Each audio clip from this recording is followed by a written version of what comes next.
नमस्ते, मैं हूं डॉक्टर सपना प्रदर्शी, आपकी अपनी वेलनेस और लाइफ कोच।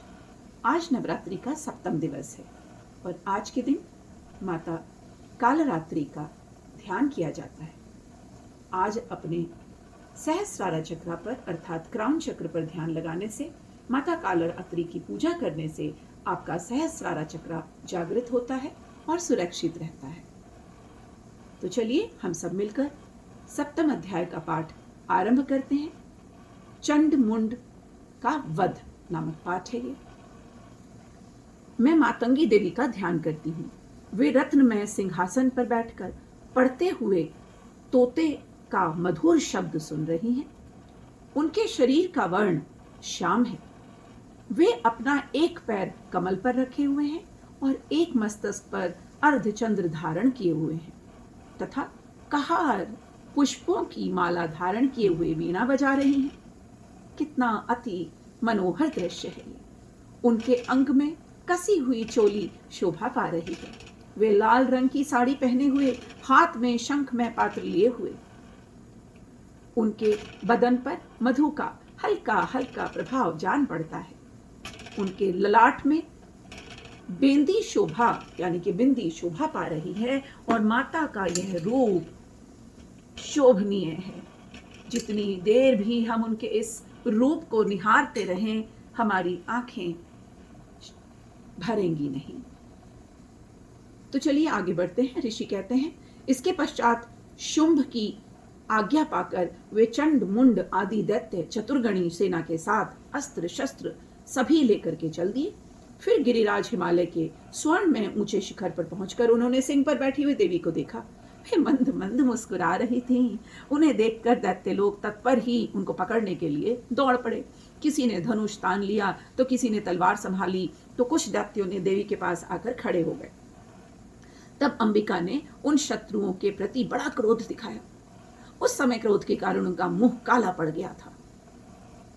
ललाट में भौहें टेढ़ी हो गई थी। वहां से तुरंत बड़ी बड़ी विकराल मुखी काली प्रकट हुई। वहां से माता काली प्रादुर्भाव हुआ, जो तलवार और पाश लिए हुई थी। वे विचित्र खंडवांग धारण किए हुए, चीते के चर्म की साड़ी पहने, नर मुंडों की माला से विशोभित थी। उनके शरीर का मांस सूख सा गया था, केवल हड्डियों का ढांचा था, जिससे वे अत्यंत भयंकर जान पड़ रही थी। उनका मुख बहुत विशाल था।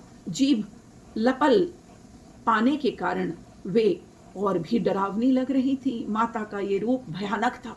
उनकी आंखें भी भीतर से धसी हुई थी और कुछ लाल थी। वे अपनी भयंकर गर्जना से संपूर्ण दिशाओं को गुंजा रही थी।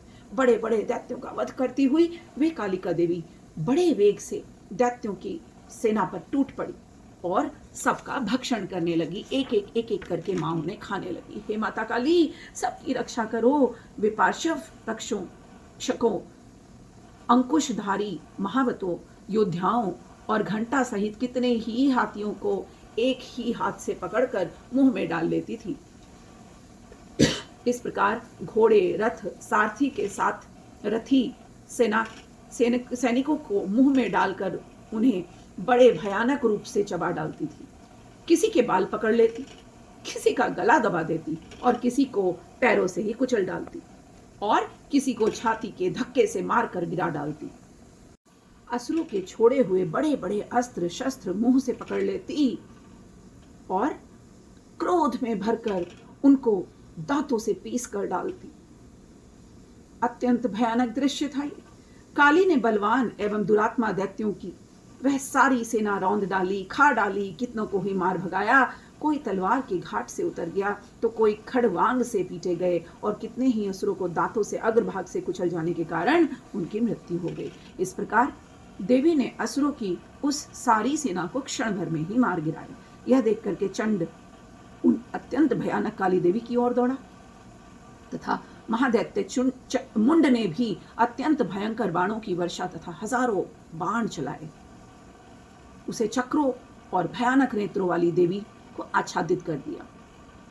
वे अनेकों चक्र देवी के मुख में समाते हुए ऐसे जान पड़ रहे थे मानो सूर्य के बहुतेरे मंडल बादलों में उधर से प्रवेश कर रहे हों। तब भयंकर गर्जना करने वाली काली ने अत्यंत रोष में भरकर विकट अट्टहास किया जोर से हंसी। उस समय उनके विकराल बदन के भीतर कठिनता से देखे जा सकने वाले दांतों की प्रभा से वे अत्यंत उज्जवल दिखाई दे रही थी। देवी ने बहुत सारी तलवार हाथों में ले रखी है। हम का उच्चारण करके चंड पर बाधा किया और उसके केश पकड़ करके उसे तलवार से उसका मस्तक काट डाला। तुरंत ही चंड मारा गया। यह देखकर मुंड भी देवी की ओर दौड़ा। तब देवी ने क्रोध में भरकर, रोष में भरकर उसे भी तलवारों से घायल करके धरती पर सुला दिया। महापराक्रमी चंड और मुंड को मारा देख और ये समाचार मिलने पर बची हुई सेना भी वहां से भय से व्याकुल होकर के इधर उधर चारों ओर भागने लगी, भाग खड़ी हुई। उसके पश्चात काली ने चंड और मुंड का मस्तक हाथ में लिया और चंडिका के पास जाकर प्रचंड अट्टहास करते हुए देवी मैंने चंड और मुंड नामक उन्होंने कहा, देवी मैंने चंड और मुंड नामक इन दो महापुरुषों को तुम्हें भेंट किया है। अब युद्ध में शुंभ और निशुंभ का स्वयं ही वध करना। इस प्रकार जो माता काली मां पार्वती के शरीर से बाहर निकली थी वह ऐसा कह करके अंतर्ध्यान हो गई। वहां लाए हुए चंड और मुंड नामक महादैत्यों को देखकर कल्याणमयी चंडी ने काली से मधुरवाणी में कहा, देवी तुम चंड और मुंड को लेकर मेरे पास आई हो, इसलिए संसार में चामुंडा के नाम से तुम्हारी पहचान होगी, तुम्हारी ख्याति होगी। इस प्रकार श्री मार्कंडेय पुराण में सार्वजनिक मनवंतर की कथा के अंतर्गत देवी महात्म्य में चंड मुंड वध नामक 7वां अध्याय संपूर्ण हुआ। ओम श्री दुर्ग दुर्गाय नमः। ओम श्री दुर्ग दुर्गाय नमः। ओम श्री दुर्ग दुर्गाय नमः। ओम श्री दुर्ग दुर्गाय नमः।